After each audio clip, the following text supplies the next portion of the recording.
You can center around what is rightfully true, or you can center around what benefits the way you appear to others. You can either manage perceptions, or you can try to attune to what is most rightfully true. The people who attend to perceptions are winning. They're getting up the ladder. I'm not going to say that there aren't some decent people who can be lifted up, but I think they're among the few who actually end up on this half of things. And this, as I had previously entitled a video called "The Truth Becomes the Fringe," these people who orient around truth, it's as if we treat it like it's their limit. It's an absolute discipline that we adhere to what is rightfully true, but we will cost them. In the healthy human being, you actually are artistic. Not most of you. Not most of you, you fucking aren't.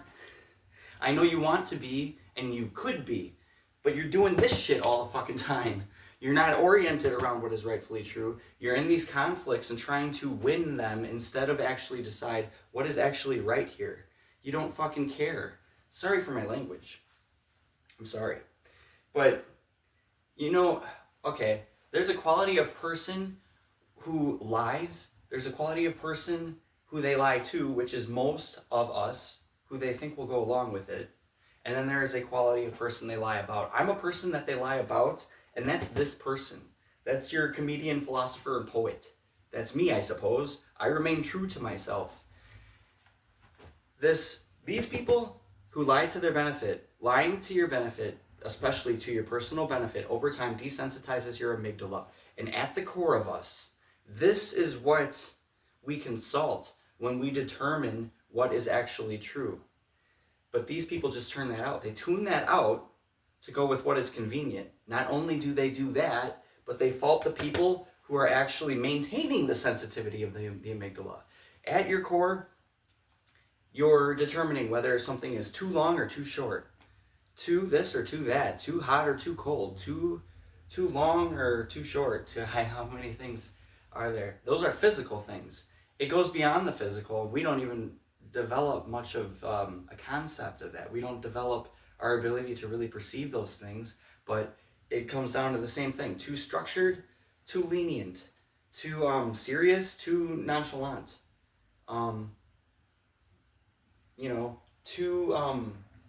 Too calculating, too free-spirited. All these things, I like to point to those examples because I think that's the difference between these people.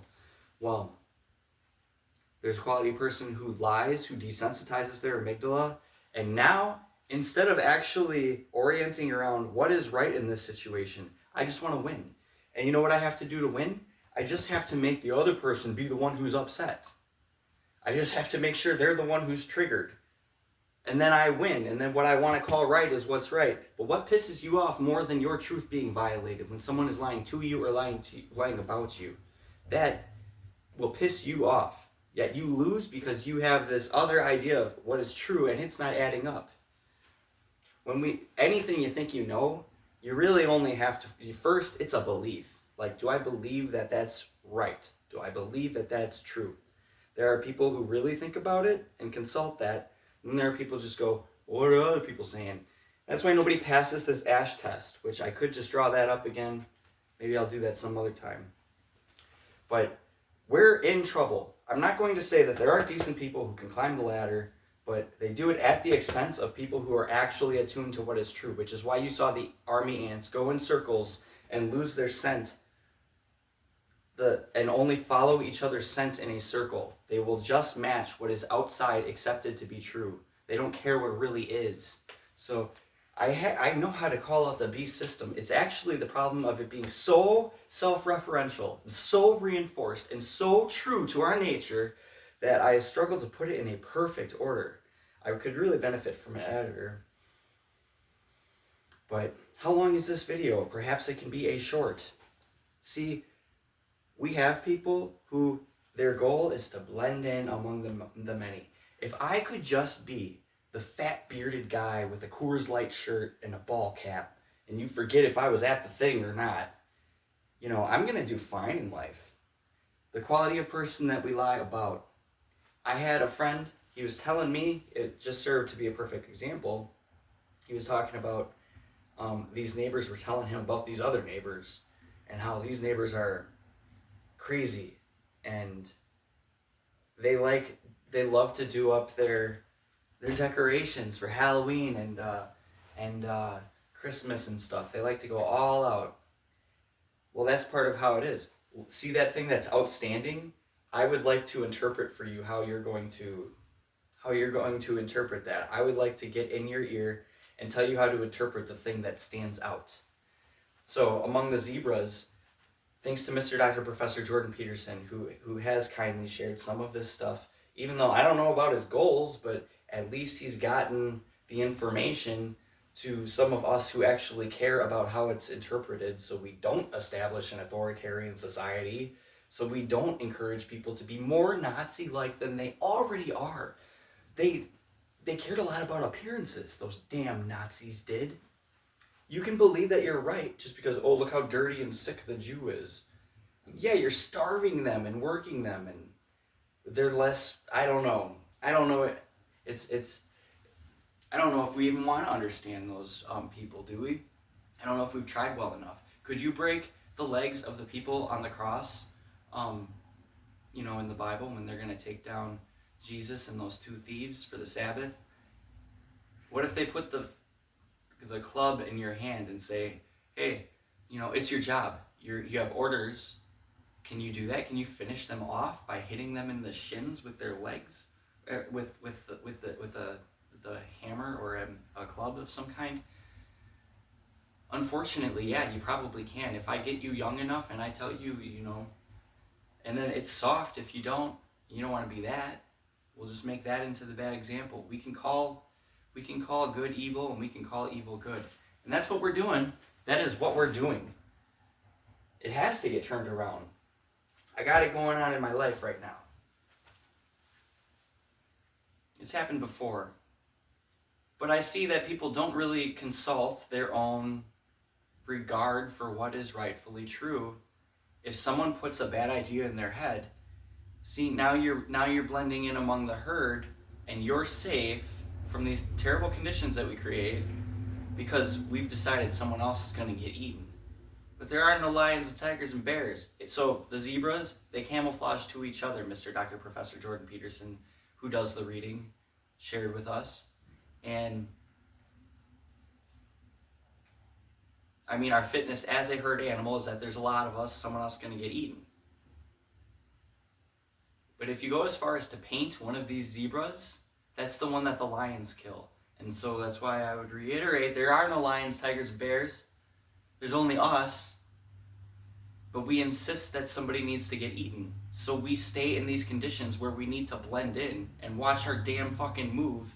But also fault the people who maintain the free-spiritedness, who maintain the sensitivity of their amygdala and can remain loose and adhere to what is rightfully truth. And for us to call it their weakness, like, I'm just going to say what I fucking feel like. Like, it happens so much.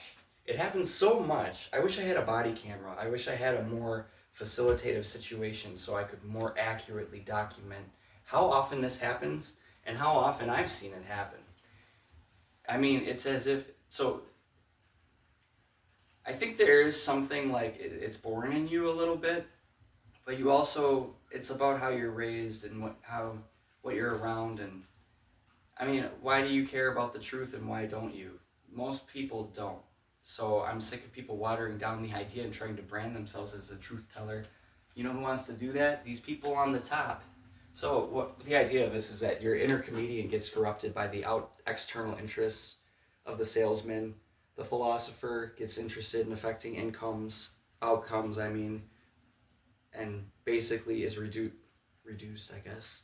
Well, you're desensitizing yourself, and yeah, you're just going to say what matches outside as convenient. The philosopher is lost to your interests as a lawyer, and the poet, who might actually be trying to touch on a human truth, becomes expendable with the interests of the politician, who will play on your heartstrings all the same. So, I mean, it's just bad for humanity. And if we want to reduce each other to being soulless creatures, we're doing a really good job. And I do know how to articulate this. I do wish I had an editor because I want to get it into a perfect form. I've gone a long way in doing it, and I just could use like an experienced person to help me or something. But well, what's most important to me is that I'm right. I'm not arrogant. I'm not meaning to be. I'm right. I'm finding conviction in what is right because I challenge the hell out of what I feel safe to believe, what I feel comfortable believing. If it adds up, I'm pretty precise because of it by now. But when we decide that,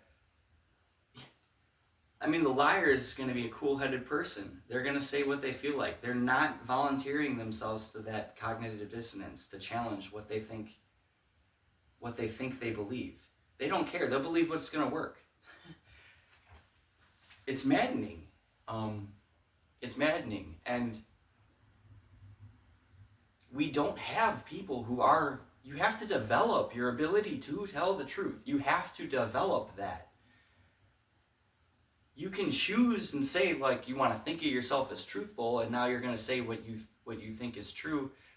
But truthfulness is a step beyond honesty. It's a step beyond saying what you think is true. It's making sure what you think is true is as true as you can fucking get it, which means you're going to subject yourself to this, well, almost like a neuroses, cognitive dissonance, a perpetual state of cognitive dissonance, and basically always challenge your preconceptions.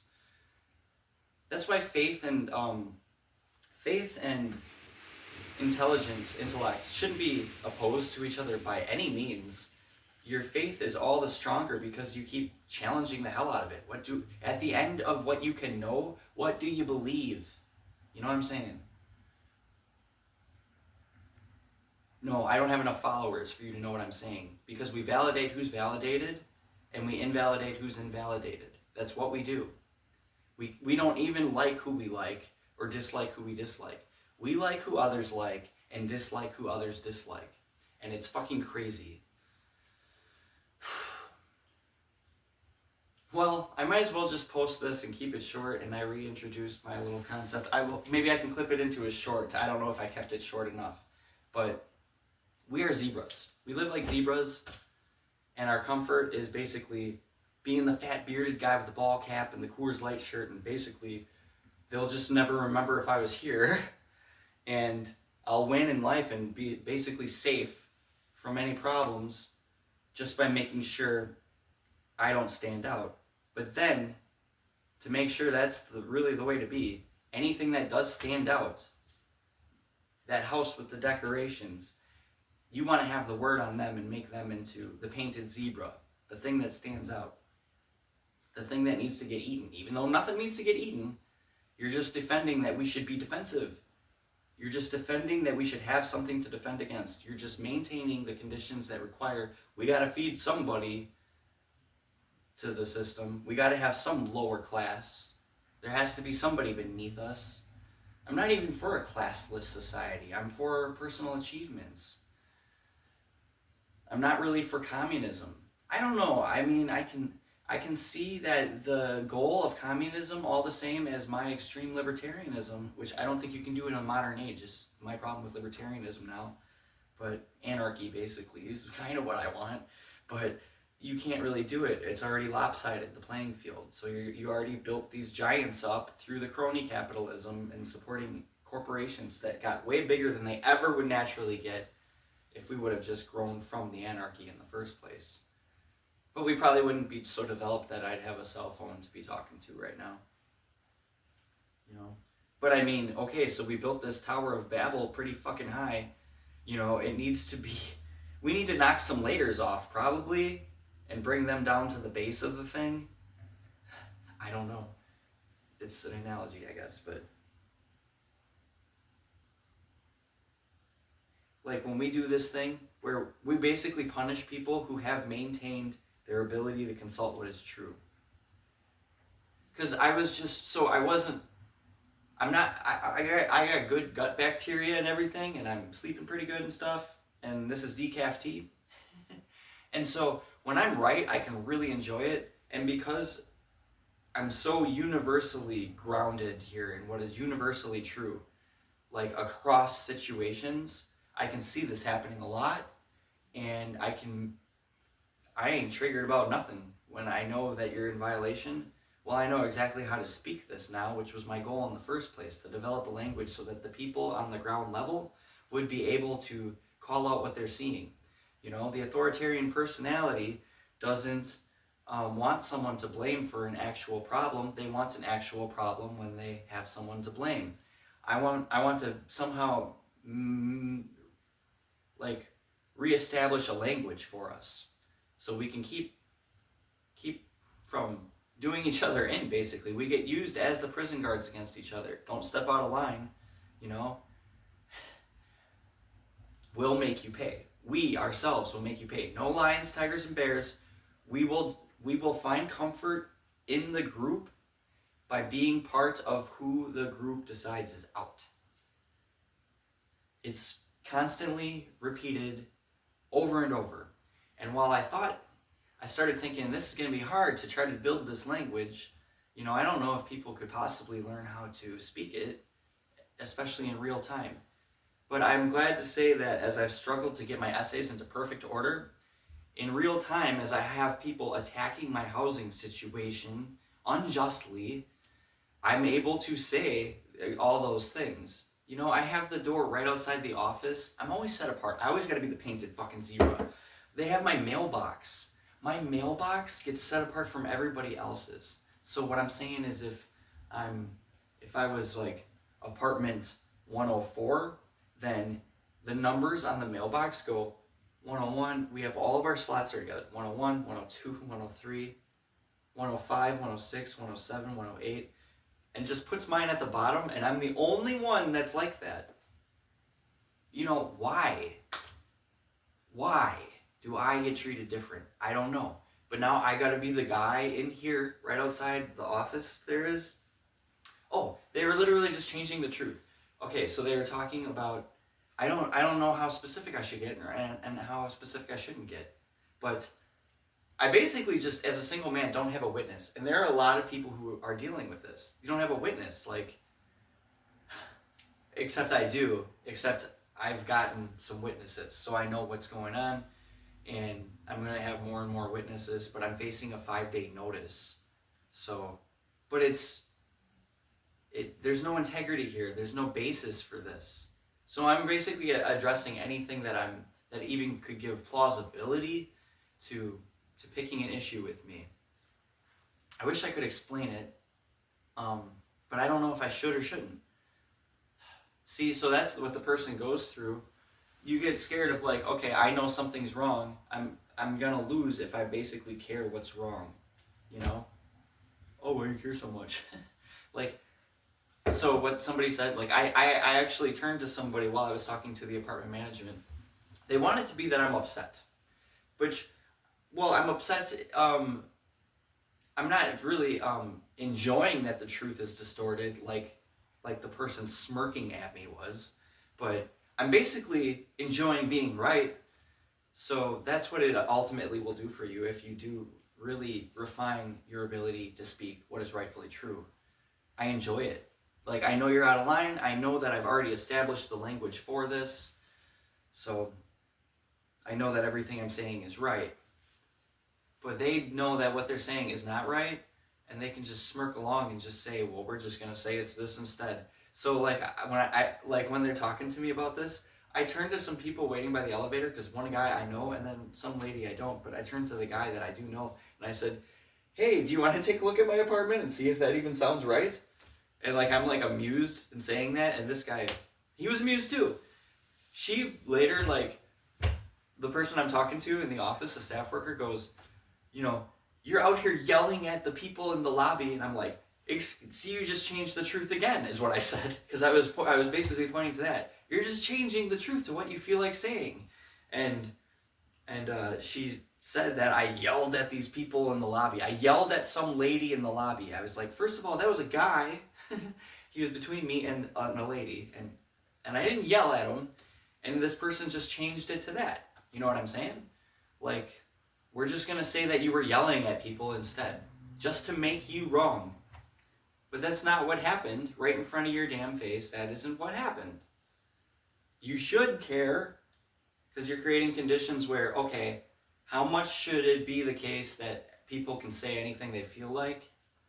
And if they're the ones who think that they're like in charge of the situation that they created, then should they be able to just decide who are we going to apply rules to fairly and who are we not going to apply them to fairly? Because that's what's happening here. Should we just get to say, oh, this person was yelling at people in the lobby, which wasn't true, but, well, it's you, so we're just going to say you did. You know what I'm saying? So what I'm saying is, should we, when you decide that you're going to do that to somebody, you're deciding it should be that way. You're deciding that that should win. It shouldn't matter what is right. It should matter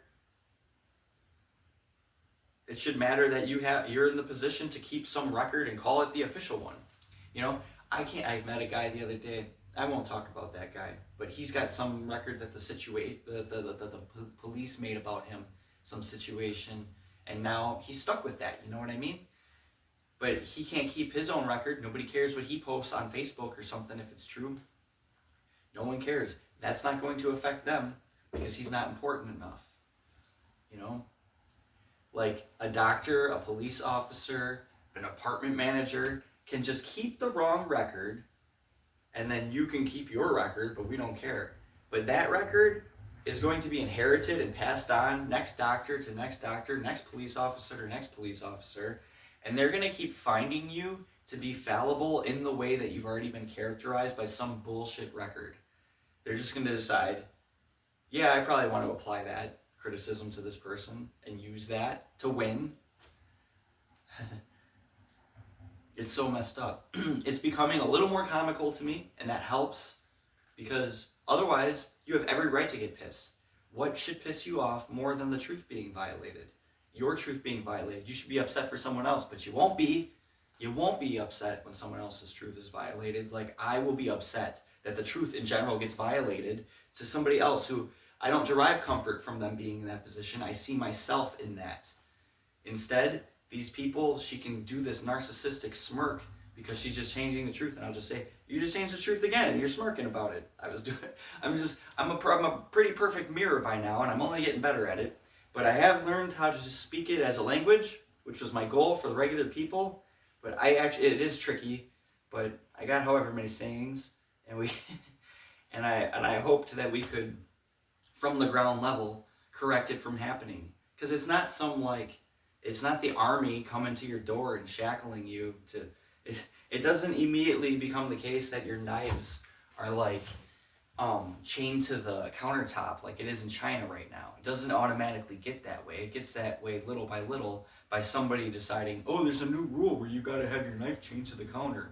And I heard that person doesn't have their knife chained to the counter. So I'm going to defend that we should have our knives chained to the counter by making sure that person gets in trouble for not having their knife chained to the counter. You know what I'm saying? You're defending the system that is getting out of line. You're defending that it should be that way. You're defending that we should get fed to this beast.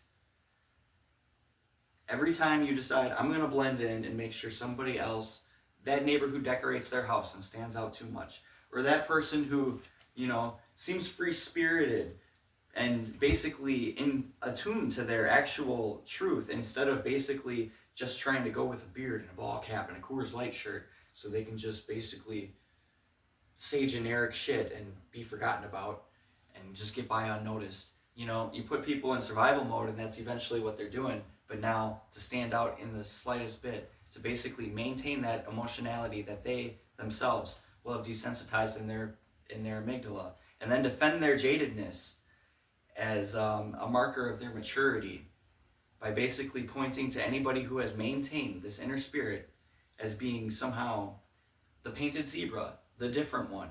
They need to get fed to the beast, but now we're making sure that we need to maintain this situation where we all need to blend in because people get fed to this beast. We're siding with the beast when we do that. When we're not living freely, when we're deciding someone else needs to lose because that's somehow your win. It's not anybody's win. It's not anybody's win. It eats more and more of us. And we're keeping those conditions going, and we're making those conditions stronger. So you can't be out of line in the slightest, even within reason. Even when you're in the right, you're standing out too much. You're, like trying to make it sound like I'm arguing when I was only just directly responding to any bullshit. Like, so I didn't yell at them, and I pointed, does this camera record audio? Like, good, because you can see that I didn't yell at them. You just made that up. You just decided you could just rewrite the truth, and you're smirking about it. So I'm not even arguing. I'm just a mirror. I'm not pushing things into the discussion that are very opinionative. Except at the end, I said, you're mentally undisciplined. Because before they know it, they're projecting. And she goes, so are you. So this ain't no marker of maturity that you become jaded. You haven't gained anything. You've lost. You've lost your spiritedness, your ability to even discern what is true. Damn, I wish they didn't water down the word discernment, because there are people like speaking like they have that, and they don't.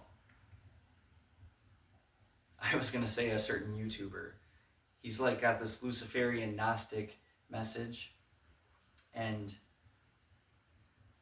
like I would say it's pretty Luciferian. Well, so he's always trying to be an advocate for Gnosticism, but he's always talking about critical thinking, and he ain't that. He's a bigger mainstream like YouTuber. But he's obviously favored. He always says he's going to wake the world the hell up. I'm not trying to have enemies, because I only watch these people because they're the ones I actually like. So I'm leaving bad reviews at restaurants that I actually like to go to. That's how I like to explain what I'm doing there. Because Mr. Dr. Professor Jordan Peterson, I really appreciate and value the information that he gives. It's just that he interprets it in such a way that seems to defend the bad conditions. We confuse people about who is the actual aggressor in a situation because we fault people for basically having a stress response.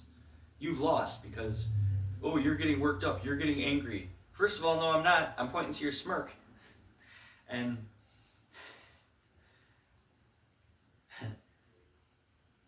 I mean, that's victim blame. You're blaming the person who has a stress response in light of something not being true. So we're literally attacking the symptoms of being in the right, and we're rewarding the people who smirk and are comfortable to say whatever they feel like, which I am not. I can't do it. I can't lie, even for my own good.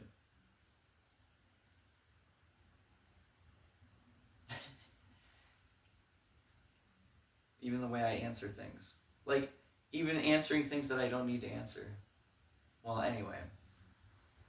Well, God bless the truth. I pray that the Lord, that the rightful truth will honor who most intends to honor the truth, and that it will dishonor who most intends to dishonor the truth.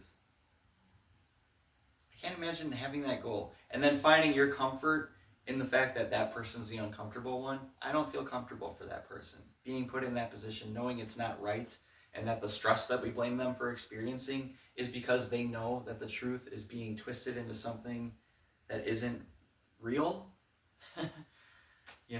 And now they're at fault for it happening to them. Victim blame. They're faulted for being faulted. Well, it's a little more serious than people might think. I was walking down the street the other day. I forget which example brought it to my attention. It was like, I realized that even I, and I'm not the only person who cares what's true, obviously. There's few. It's probably less than 1% of humans.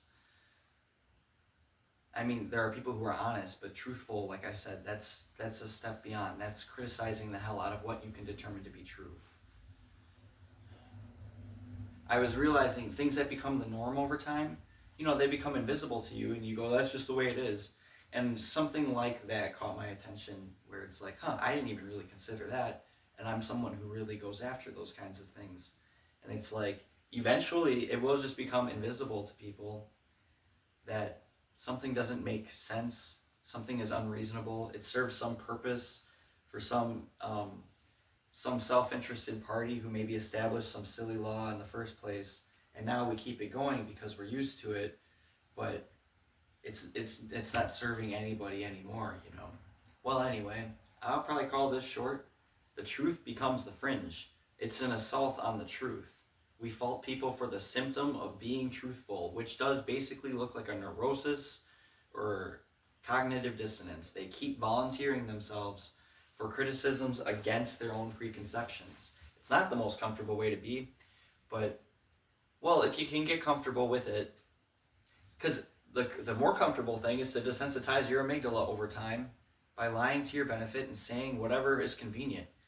You were yelling at the lady in the lobby? No, I didn't. Good thing you have a camera right here. I mean, I shouldn't even have to respond to all this extra stuff being thrown into a conversation that I'm trying to have for real. You know what I mean? I'm getting faulted for trying to have the real conversation. That I'm shackling myself to the truth. I'm handcuffed by trying to actually stick to what is supposed to be discussed, but now I'm having to respond to things that shouldn't even exist. But I'm the one who's faulted for it, you see. Well, it becomes more and more humorous. I got some good gut bacteria. I think that's the big difference. Drinking ain't no good. I'm very happy to be away from it. I'm glad that God did that for me. And I count on God through these situations that they just don't seem to match who I am or what I do.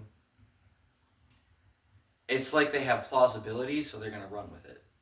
They think that they can make a criticism plausible, so now they'll use it. Because then you don't have to be the painted zebra. We're just agreeing someone else gets painted. You feed someone a negative criticism, and sure, I'll agree to that. Sure, I'll agree that I've demoted them and basically secured my belonging. It's just easier for people to do that. That's why nobody passes the Ash test. So, my great hope is that we don't want the people to be herd animals, but that maybe this example needs to get out of line before we can actually correct ourselves. I think you can't have it. I think you can't do that with people and have them behave in that way. I think the whole human species will suffer if we call that our strength. Our strength is in projecting a non-truth and getting away with it and misleading others. That's considered to be the fitness. Survival of the image. That's what I was originally calling that. Take care of your comedian, philosopher, and poet. Take care of your inner spirit. Don't desensitize it. Like, you know, when you're going through a book, you're reading a book, and you come across a tricky word, and it turns into just fucking gibberish.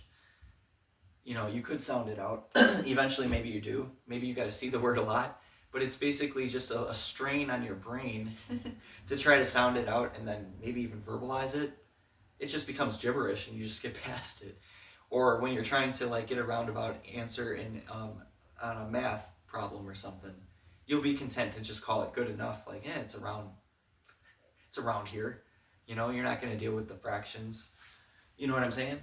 It's kind of like that. The more we get used to just never minding it, and then calling it our benefit, while also making sure that we fault people who try to honor that they see it's not perfectly precise. Who cares? Why do you care so much? That's what we're doing. We're faulting that. I wonder if I should have wished to be the fat bearded guy with a ball cap and a Coors Light shirt. I probably have a family, a job, pays me well, dumbass fucking friends. We talk shit about each other,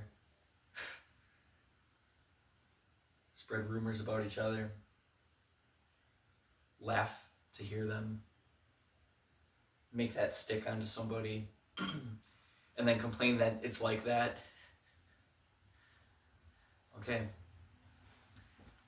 Yeah, the truth is under attack.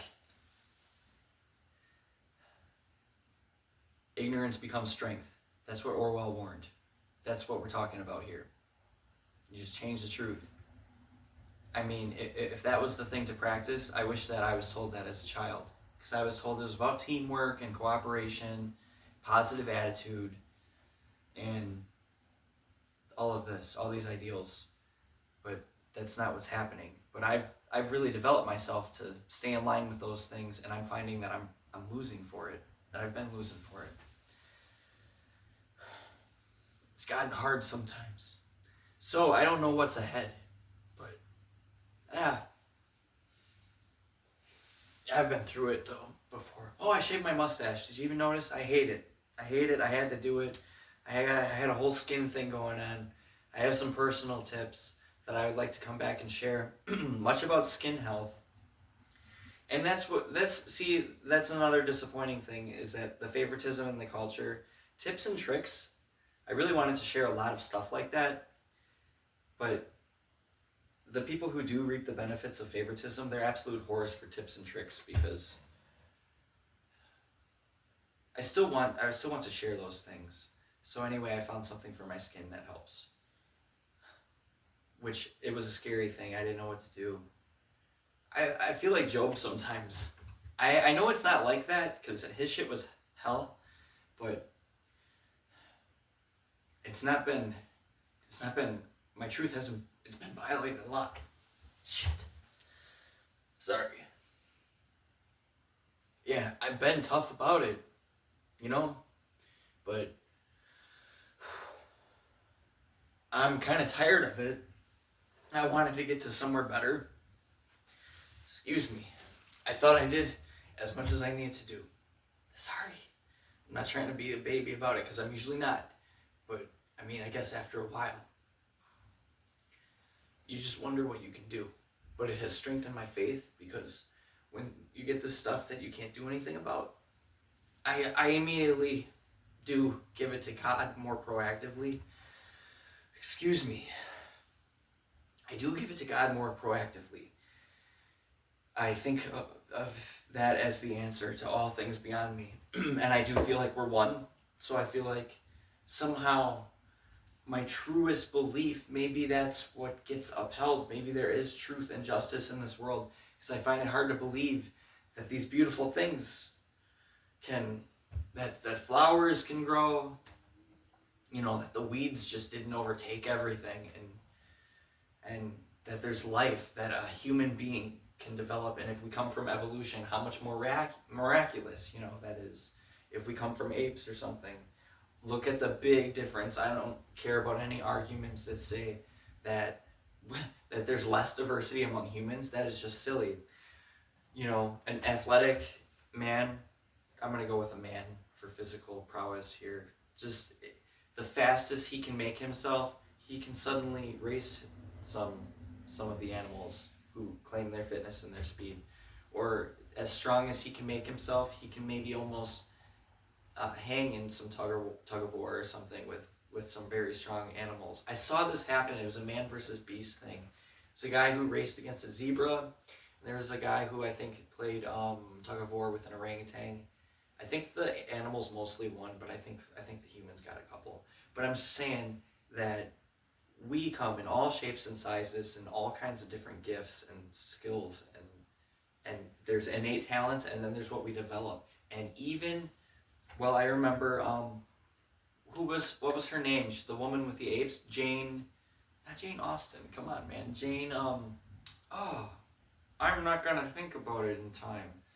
Jane, famous woman, spent some time with the apes, chimps, and there were these two brother chimps, and one of them was born first, and he sort of wasn't getting as much like attention and help with things, and then this other one was getting all the mother's attention. I forgot the names of these two, but like fishing out termites, she was more directly helping the younger one figure out how to fish out the termites with a stick that they would eat. And this other one's kind of looking like a fuck up because he's trying to do it all by himself all the time. But she ended the video with saying, like, will this older one learn determination and become great or something, or will this other one have always maintained the benefit of more maternal care and attention, you know. So anyway, yeah, it will make you stronger to have to persevere, and it definitely has strengthened my faith that it's beyond me. It's beyond my control. I can't decide what other people are just gonna say. I have nothing to do with that. I can do my best to represent what I know to be rightfully true, and I damn sure do my best. Man. So, I don't know if God is some extension of a spirit that I'm, me an extension of his spirit, her spirit, its spirit. There has to be justice in this world, or I don't think that life could come to be what it is. And so, God becomes my answer for every single thing that is beyond my ability to entangle with. I can't do nothing about so many things. And I have to do what I can do and take the steps I'm presented. But, you know, well, it strengthens my faith. What can I do? You know, I have to defer to God. So that's happened, and I'm glad for that. And we'll see what God does in my situation. He's been there for me through a lot. And he gave me a lot of friends and neighbors and stuff that are on my side. So I don't want to gloat about it. See, it's no credit to me. But anyway, you should never, if you're deriving comfort from someone's discomfort, you're part of the problem. Someone else's discomfort should not be a comfort to you. It should, basically, you should feel their discomfort. And you should know that if you find that comfortable, you're keeping it the conditions that we live in. That we should that we should derive comfort from putting someone else in that position. But then basically always be preoccupied with not standing out and being the one put in that position. We're keeping those conditions going. I don't know if I can ever say it right, but I have damn sure tried. Hang on to your inner spirit.